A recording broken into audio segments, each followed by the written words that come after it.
Welcome to Truth in My Days, where we defend the Word of God against the challenges of men. Hello, folks. One of the most prevalent ways in which skeptics try to cast doubt upon the reliability of the Bible, and particularly the New Testament, is to make the claim that there are contradictions within it. What exactly is a contradiction? Evangelical apostate turned arch skeptic of the New Testament, Dr. Bart the Error Man Arman, tells us in this clip. The terms of the discussion, contradiction. What do I mean by contradiction? I mean two accounts, when you've got two or more accounts that are different from each other in ways that cannot be reconciled. I'm not talking about just differences. Yes, well, Matthew tells the story about the wise men, but Luke tells the stories about the shepherds, and so they're different. Well, yeah, they're different, but that's not a contradiction, right? A contradiction is when you've got like two things that can't both be true at the same time. Now, certainly there are differences among the various accounts of events, historical events in the Bible, but they're not contradictions unless they cannot be reconciled, as Dr. Arman tells us. Now, of course, skeptics insist that there are some differences that cannot be reconciled, and the Error Man goes on to point out one such alleged contradiction, which is thought to be one of the thorniest ones.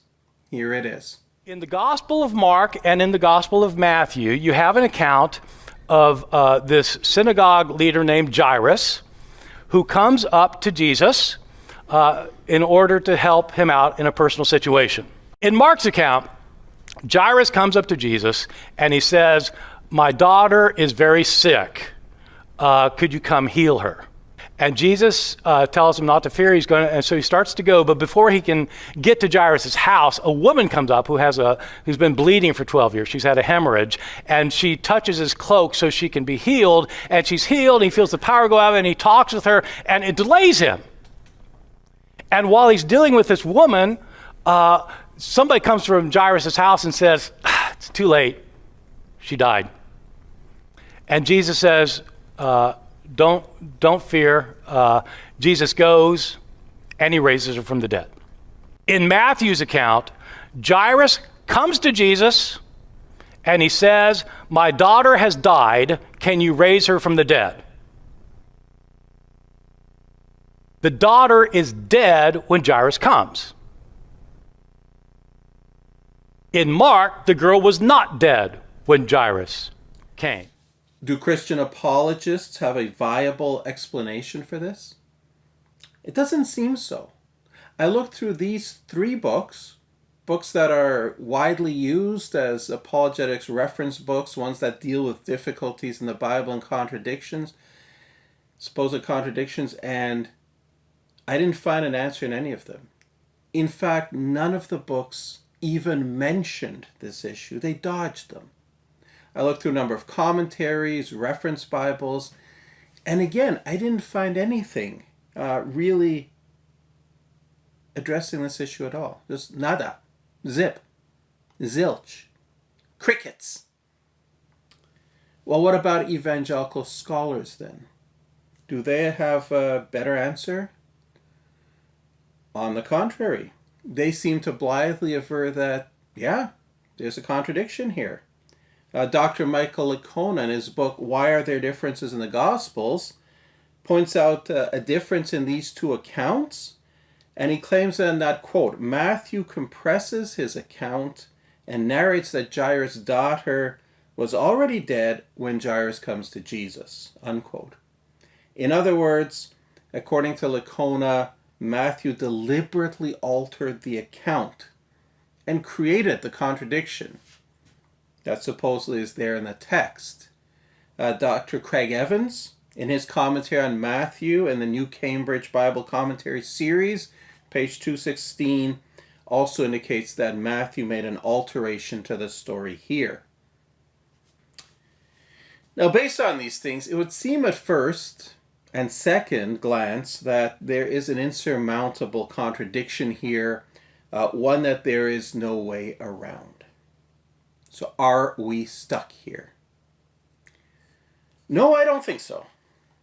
Like other claims of contradiction, this is one that is based on a failure to look carefully at the text in the original language, looking only at English translations. But really, top quality apologetics requires a facility with the original languages, a willingness to go into that level and really do the exegesis based on the original languages. One would think that scholars at least would be doing this. So let's put the relevant parts of these accounts side by side, and see then what we can glean from the Greek. First, we have the passage in Matthew, chapter 19, verses 18 to 19, where we read this. While he spoke these things to them, behold, a ruler came and worshipped him, saying, My daughter has just died, but come and lay your hand on her, and she will live. So Jesus arose and followed him, and so did his disciples. And he says, My daughter has just died. Those are Jairus' words as recorded by Matthew. Now we look at Mark chapter 5, verses 22 to 23, where we read this. And behold, one of the rulers of the synagogue came, Jairus by name. And when he saw him, he fell at his feet and begged him earnestly, saying, My little daughter lies at the point of death. Come and lay your hands on her, that she may be healed, and she will live. So here, Jairus says, My little daughter lies at the point of death. If we look at the account in Luke chapter 8, verses 41 to 42, we read this. And behold, there came a man named Jairus, and he was a ruler of the synagogue. And he fell down at Jesus' feet and begged him to come to his house, for he had an only daughter about 12 years of age, and she was dying. So those are the three accounts.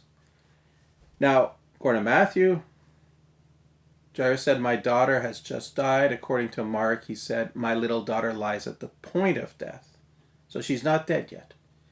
It sure looks like a contradiction in the English translations. But now let's look at them in the original Greek.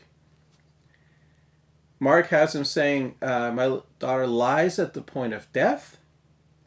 And that translates the Greek eschatos, eche,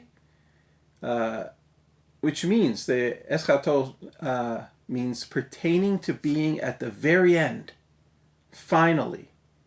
Eche is having in the present tense. So having finally, or having finality perhaps, which is where you translate it as at the point of death. Luke has she was dying, apathnesken, which is the imperfect tense of apathnesko. Imperfect, so it's not done yet. She's in the process of dying. So that corresponds well with at the point of death, maybe not quite so precise.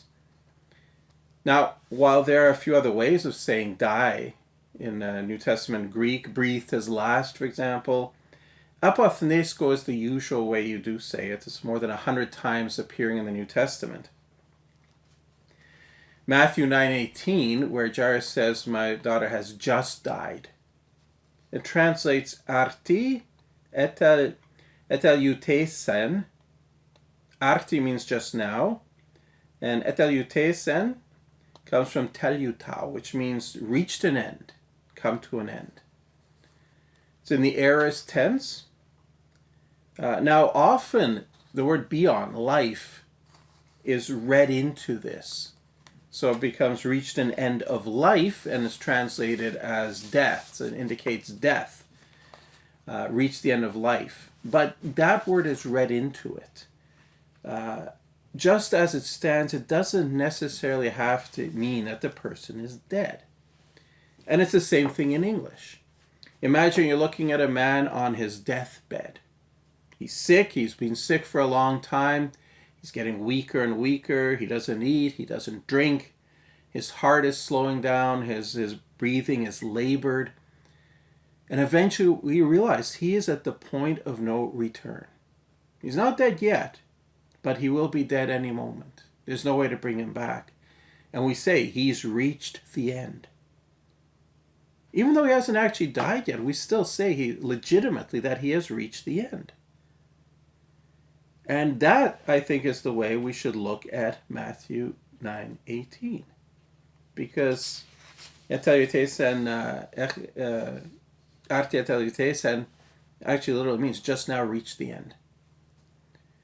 What we would have happening here is that Jairus has been watching his daughter, his sick daughter, hoping for the best, but she's just deteriorating to the point where he realizes she's reached this point of no return.